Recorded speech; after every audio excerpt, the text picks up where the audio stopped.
natin. Sunday. It's already 11 a.m. in the morning. So, nandito tayo ngayon sa tindahan.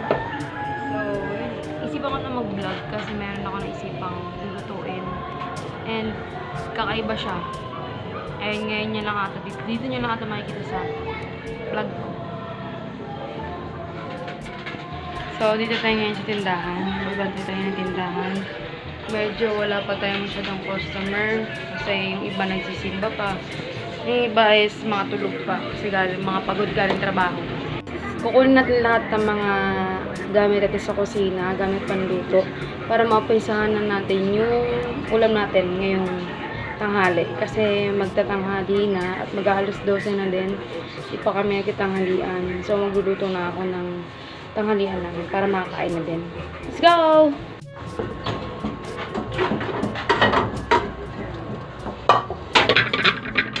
Siyempre kawali. Palandok. Kuha na rin tayo guys ng mantika. Importante naman din yan. Tsaka yung mga pampalasa natin.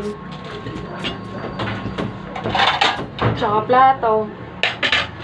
Chilyo. At yung sangkalan natin. Ayan. Lulutuin natin manok. And then, ito na yung mga gamit natin sangkalan. Yung plato, lagyan na ng mga ingredients.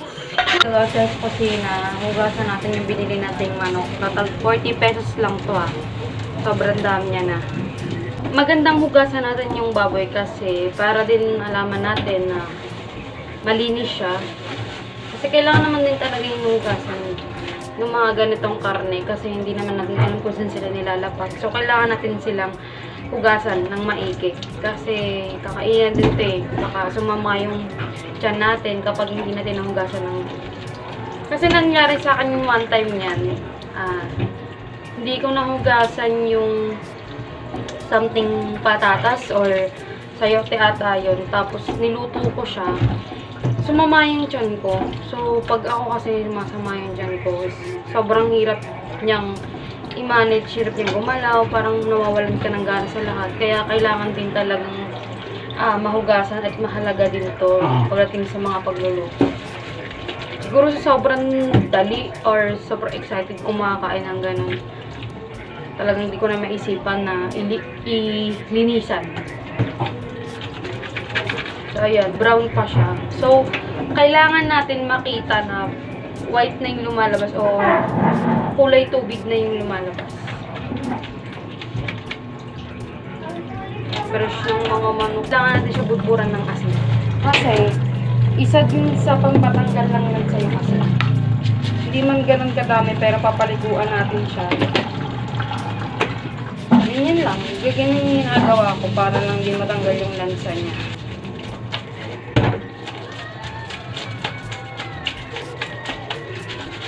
Na natin yung sibuyas, bawang, at yung sili na green. Sili na green. Sobrang laki yung nun.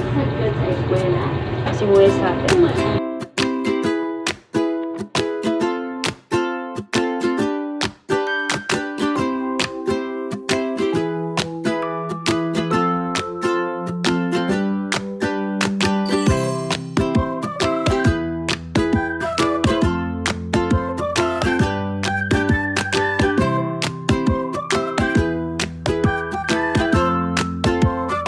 Nahiwa na natin sili na green, bawang, at saka yung sibuyas natin. So, i-ready na natin siya para maluto na natin yung ulam natin ngayong tanghali.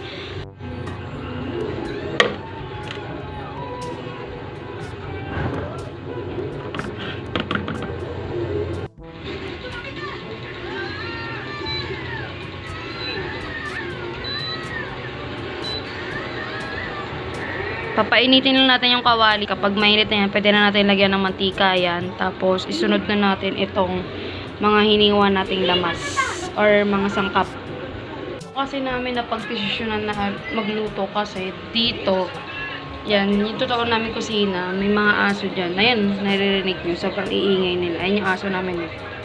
Ba? Amoy ng amoy. Ang kukulit kasi niyan. Kung saan dumuduming, kung saan umiingay. Kaya, Parang napag-sure namin na dyan na lang sila. Harangan na lang namin ng plywood. Kulit eh.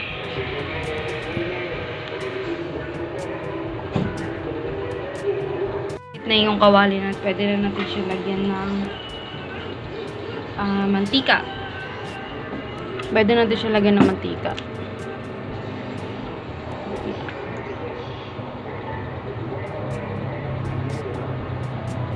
Yan, ganyan kadami. Pag mainit na yan, sunod naman natin yung mga hiniwa natin. So, lalagay na natin yung mga lamas. Kinamay ko na lang para mas madali. So, madali na tayo. At may sinaing na din naman na tayo. Ulam na lang talaga yung pala.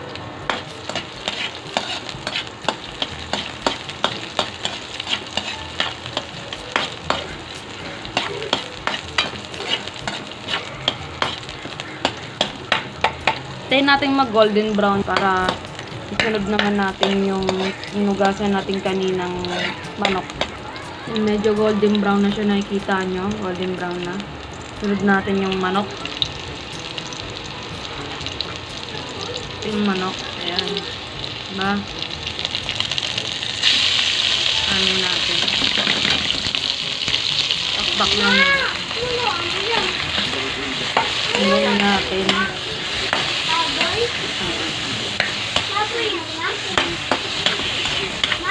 Oo, manok. Manok. Tapos, lagyan na natin siya ng pampatimpla. Ito, betchin. Para din pumasok dun sa laman ng mga manok yung lasa.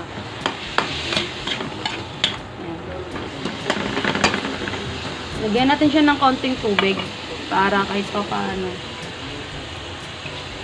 maluto siya.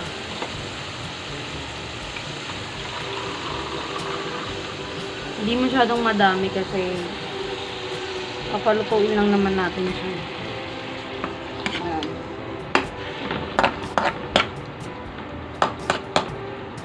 Tapos takpan natin para kapag bukas natin mamaya, medyo luto-luto na siya, medyo malambot na siya.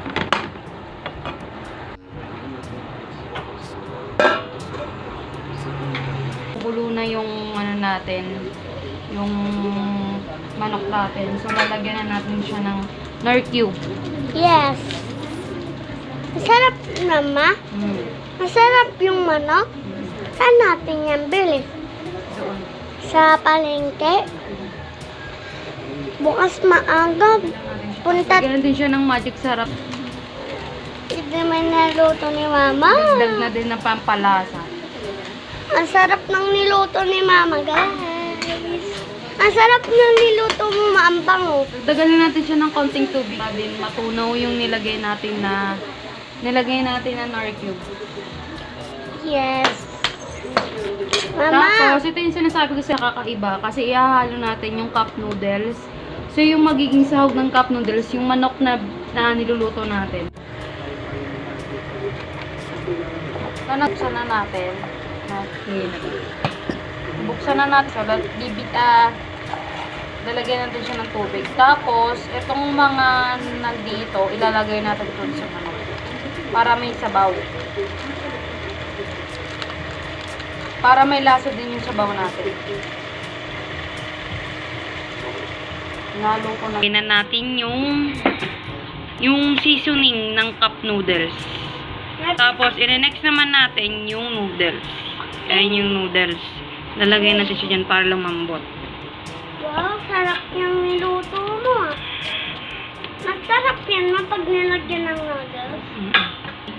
Yung chili ng cup noodles para mas masarap talaga siya after na maluto.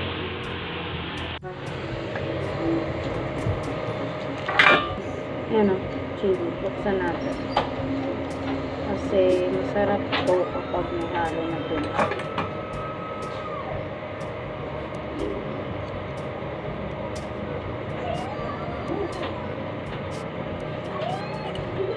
Balik mo to dun lang.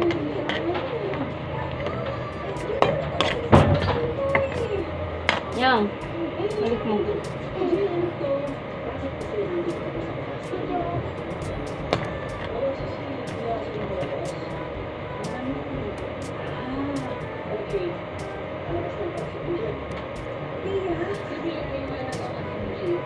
Panalo.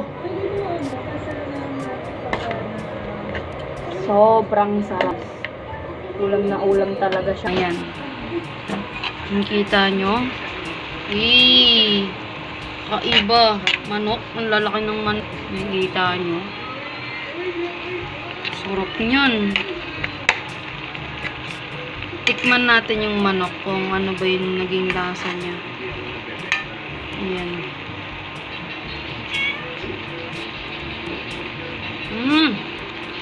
Sarap.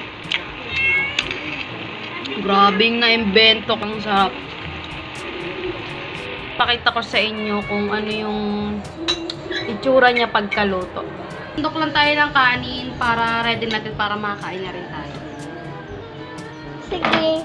Sobrang buhaghag ng kanin. Bagay na bagay ito doon sa niluto nating ulam. Noodles na ang lalaki ng sahog na manok. Magsasandok tayo ng ulam para ready na rin para makakain na tayo.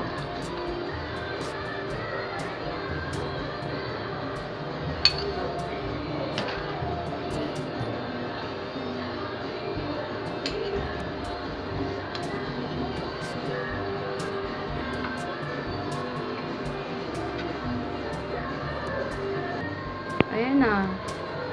Sobrang sarap nito kaya gawin nyo na rin sa bahay nyo. Sobrang dali lang ng mga gagawin at super mura lang ng recipe.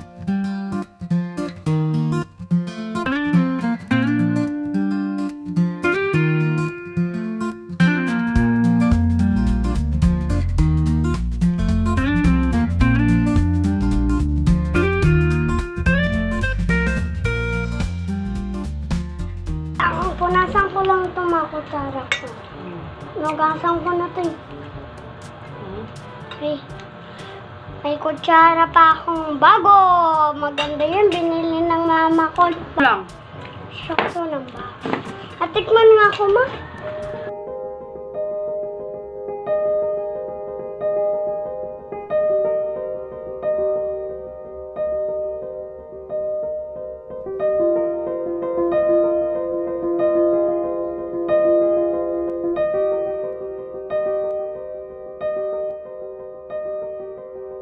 So, kain na kami.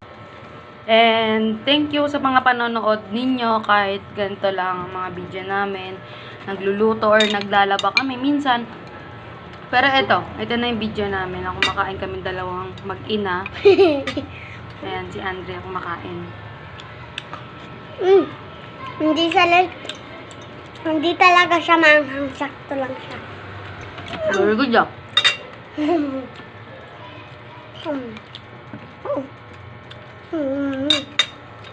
Thank you guys sa panonood. See you next vlog. Bye-bye!